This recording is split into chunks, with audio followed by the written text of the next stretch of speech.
Depuis le départ, Buffy a essayé de copier un modèle préétabli de ce que c'est qu'un chef de guerre, de comment on gagne les batailles, en fait, un peu dans les films et dans l'imagerie, pas vraiment dans la réalité.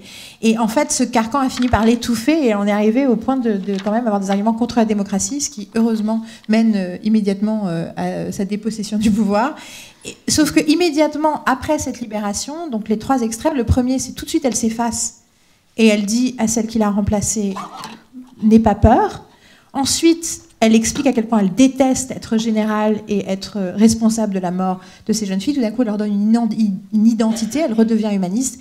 Et enfin, le dernier, où on voit qu'elle ne gère plus du tout le rapport au potentiel de la même façon. Elle n'affirme pas son autorité, elle relativise en disant « mais c'est pas la faute de Faye, ça aurait pu m'arriver ». Et quand elle dit « c'est quoi le plan ?», elle dit « préparez-vous ».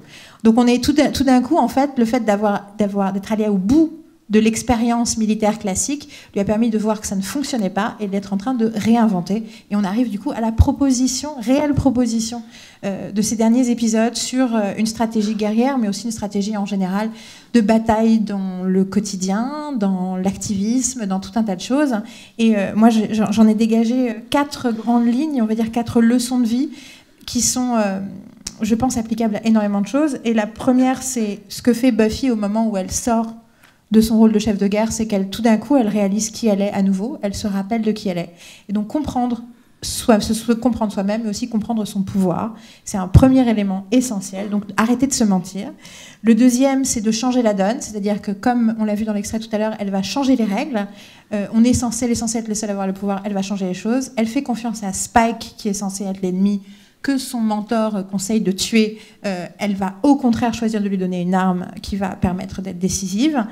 Faire le bien en général, se rappeler que le but, c'est justement qu'elle ne veut pas que ses filles meurent, que tout d'un coup, cette idée du relativisme, oui, mais c'est un mal pour un bien, c'est pas grave, les casualties of war, donc les incidents normaux qui sont issus de la guerre, tout ça, c'est quelque chose qu'elle va refuser. Et enfin, choisir le libre arbitre, parce que, donc effectivement, dans l'idée de l'empowerment, on ne peut pas se battre, selon Buffy, tout seul. Et on ne peut pas se battre si les gens qui nous accompagnent n'ont pas fait le choix de se battre aussi. Petite parenthèse, c'est exactement ce que Avengers, le film écrit par Joss Whedon, défend aussi, où la fin, il refuse d'utiliser le porte-avions militaire, s'enfuit et se donnent tous plus ou moins, se font confiance les uns les autres pour se battre chacun à leur façon, mais ensemble.